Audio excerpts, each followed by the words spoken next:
नमस्कार, तुम्हा सगळ्यांचं अतुल सर ओनली ह्या युट्यूब चॅनलवर स्वागत. पहा, आज सेशनमध्ये आपल्याला एक कन्सेप्ट शिकायचा आहे. बघा, कुठला 100% हूचा वापर तुम्ही चुकवता. येस, बरोबर आहे. तुम्हाला हूचा वापर कसा करायचा हे कोणालाच लवकर लक्षात येत नाही. कारण की बघा, जे तुम्ही डब्ल्यूएच वापरता, बघा बाकीचे हू सोडून जे कुठले डब्ल्यूएच आहेत त्याच्यानंतर काय करता तुम्ही, एक तर ऑब्जेक्ट घेता आणि त्याच्यानंतर टू बी सुरू, आणि काही डब्ल्यूएच आहेत त्याच्यानंतर तुम्ही काय करता, डायरेक्टली टू बी सुरू आणि नंतर मग सब्जेक्ट. आलं लक्षात. पण हूचा वापर हा वेगळाच आहे. पहा, हूच्या आधी आपण माहिती घेऊ. हू कोणासाठी वापरलं जातं, त्याचे 3 फॉर्म्स पडतात. जसे की त्याची विभक्ती रूप आहेत, जसे की आपली प्रथमा, द्वितीया, तृतीया, जसे आपले 3 विभक्ती रूप आहेत तसेच हूचे पण 3 विभक्ती रूप आहेत. जसे की बघा, पहिलं त्याचं रूप आहे हू, म्हणजेच त्याचा अर्थ काय आहे, कोण. ही प्रथमा विभक्ती आहे, प्रथमा विभक्ती. ह्याच दुसरा फॉर्म काय आहे, हुम, म्हणजेच काय, कोणाला. हे काय आहे, तुमची द्वितीय विभक्ती. त्यानंतर आहे ह्याच म्हणजे हूच तिसरं फॉर्म काय आहे, हुज, म्हणजेच काय, याचा अर्थ कोणाचं, म्हणजेच कुठली, तृतीया किंवा षष्ठी विभक्ती. आता हे तिन्ही कशा संदर्भात वापरले जातात, व्यक्तींच्या संदर्भात. व्यक्तींच्या संदर्भात वापरले जातात. ओके, जसे बघा, हू म्हणजे कोण, हू म्हणजे कोणाला, आणि हुज म्हणजे कोणाचं. बरोबर. म्हणजे काय होतं की कोण म्हणले का आलं, त्याच्यामध्ये व्यक्ती आलं. मग ती व्यक्ती कुठलीही असेल किंवा एका कंपनीचं नाव असेल किंवा गाडीचं नाव असेल, पण त्याच्यामध्ये व्यक्तीचं नाव असणार. ओके, लक्षात ठेवा. हू हे काय आहे, तुमचं एक प्रश्नार्थक सर्वनाम आहे. काय, हू म्हणजे हे सगळे काय तुमचे एक प्रश्नार्थक सर्वनाम.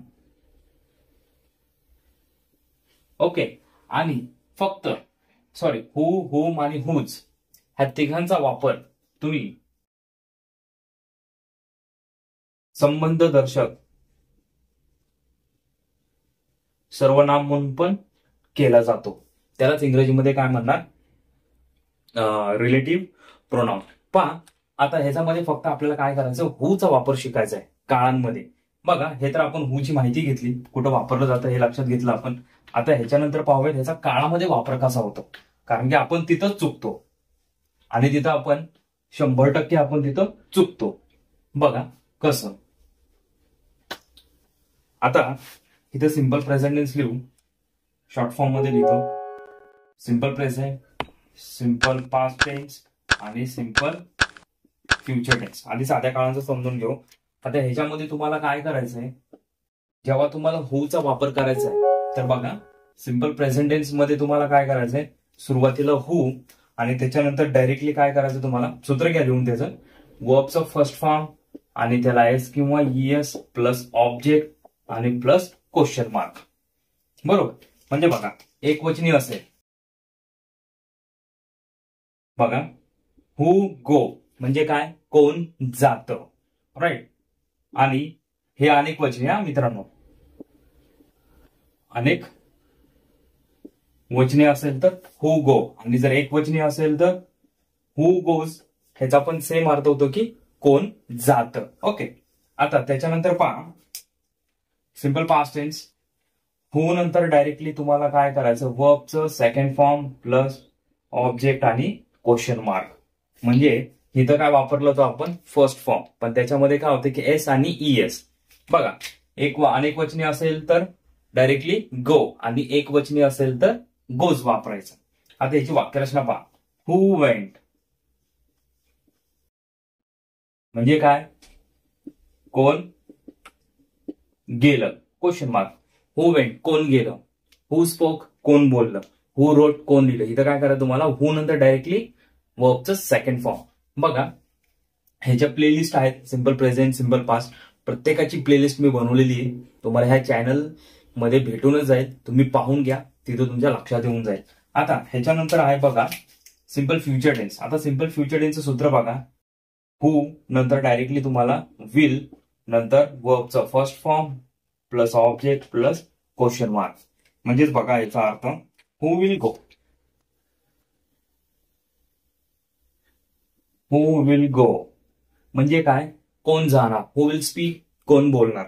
आलं लक्षात. आता हे झालं हूचा वापर ह्या 3 काळांमध्ये.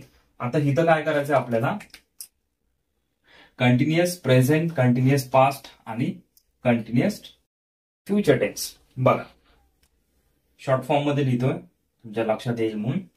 बघा आता इथं सूत्र तुमचे सगळे चेंज होणार. या आधीच आपण पाहिलं होतं सिंपल प्रेझेंट, सिंपल पास्ट आणि सिंपल फ्युचर. आता बघा इथं काळ चेंज झाला की सूत्र चेंज होतं. बघा आता कंटिन्युअस प्रेझेंट यांचं सूत्र पहा. तुम्हाला सुरुवातीला काय करायचंय, हू नंतर काय घ्यायचंय, इज किंवा आर, एम नाही येणार. ओके. त्याच्यानंतर आहे वर्बचं फर्स्ट फॉर्म आणि त्याला आयएनजी plus object plus question mark. बघा वाक्यरचना पहा, नंतर लक्षात येऊन जाईल. एक वचन असेल तर काय, हू इज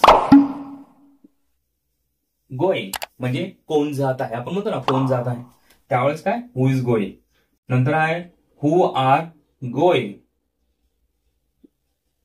म्हणजे काय, सेम कोण जात आहे. फक्त एवढंच की त्याच्यामध्ये अनेक वचन दर्शवलं जातं. आता ह्याच्यानंतर पहा कंटिन्युअस पास्ट टेन्स. बघा कंटिन्युअस पास्ट टेन्सचं सूत्र हूचं, हू नंतर तुम्हाला डायरेक्टली वॉज, वर आणि वर्बचं first form plus ING plus object आणि क्वेश्चन मार्क. बघा आता याचं सूत्र पाहिलं. वाक्यरचना पहा. एक वचनी असेल तर वॉज, हू वॉज गोईंग म्हणजे कोण जात होतं भूतकाळ. एक वचन हू वर गोईंग काय, कोण जात होतं. बघा आता हूच्या वापरामध्ये तुम्ही एक गोष्ट लक्षात घेतली का, इथं हू नंतर डायरेक्टली काय ते टू बीचं रूप. सिंपल होतं तर काय होतं, डायरेक्टली वर्बचं फर्स्ट फॉर्म सिंपल मध्ये, simple present, simple past tense मध्ये वर्बचं सेकंड फॉर्म आणि सिंपल फ्युचर टेन्सचं सूत्र आठवा, subject plus will shall plus V1 plus object. Right. पण ज्यावेळेस तुम्ही हूचा वापर करणार तर काय, हू नंतर डायरेक्टली तुम्हाला विल घ्यायचंय. बरोबर. ह्या लक्षात तुमच्या. हू वर गोईंग म्हणजे कोण जात होतं. त्याच्यानंतर बघा continuous future tense, directly who नंतर विल नंतर काय आहे बी, वर्बचा first form ING plus object आणि क्वेश्चन मार्क. बघा आता याचा अर्थ काय होतो, हू विल बी गोईंग कोण जात असेल, हू विल बी स्पीकिंग कोण बोलत असेल, हू विल बी रायटिंग कोण लिहित असेल. बघा हे झालं कंटिन्युअस. आता आपण पाहूया परफेक्ट. बघा हूचा वापर तुम्हाला लवकर लक्षात येणार नाही, कारण की आपण नॉर्मली शाळेमध्ये व्हॉट, वेअर, व्हेन, हाऊ आणि वाय यांचाच वापर शिकलेला आहोत. पण हूचा वापर शक्यतो आपण खूप कमी याच्यामध्ये पाहिलेला आहे. ओके. आता इथं काळ कुठला, perfect present tense, perfect past tense,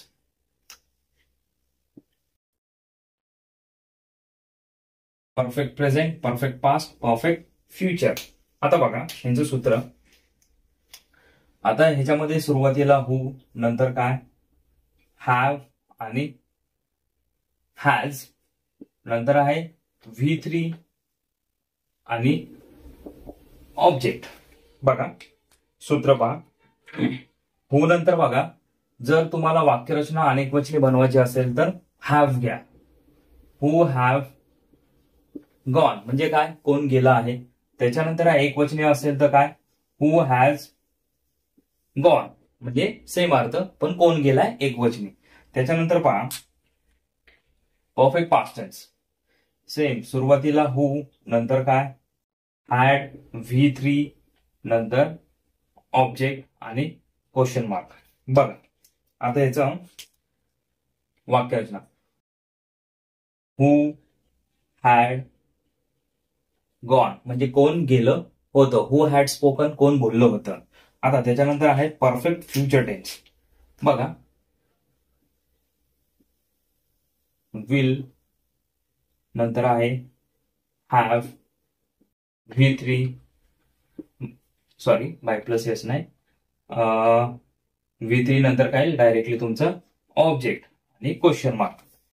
बघा वाक्यरचना बघा याची. हू विल हॅव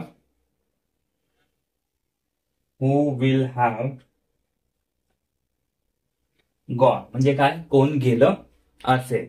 काय, कोण गेलं असेल. आता हे झालं काळांमध्ये. आता हेल्पिंग बॉक्स मध्ये बघा,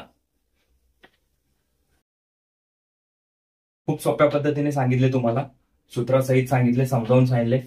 आता ज्यावेळेस हेल्पिंग बॉक्स असते तर बघा तुमचे हेल्पिंग बॉक्स काय, कॅन, कुड, शुड, वुड, मे. बघा ह्याच्यामध्ये नंतर काय तुमचं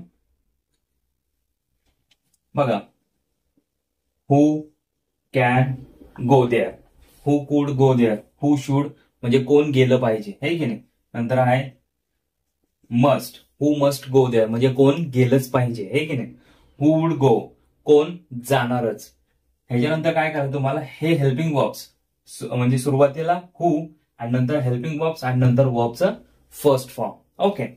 बघा खूप सोपा कन्सेप्ट होता. हूचं तुम्हाला माहिती सांगितली. हू हे काय आहे, एक प्रश्नार्थक सर्वनाम आहे. त्याला रिलेटिव्ह प्रोनाउन म्हणजे संबंधदर्शक सर्वनाम म्हणून पण वापरलं जातं, पण त्याचा अर्थ वेगळा होतो. राईट. बघा काय डाऊट असेल तर कमेंट बॉक्समध्ये कमेंट करा आणि चॅनलवर नवीन असाल तर चॅनलला पहिलं सबस्क्राईब करा. आणि पुढील सेशनमध्ये आपण असाच कन्सेप्ट घेऊ. तोपर्यंत जय हिंद, जय महाराष्ट्र.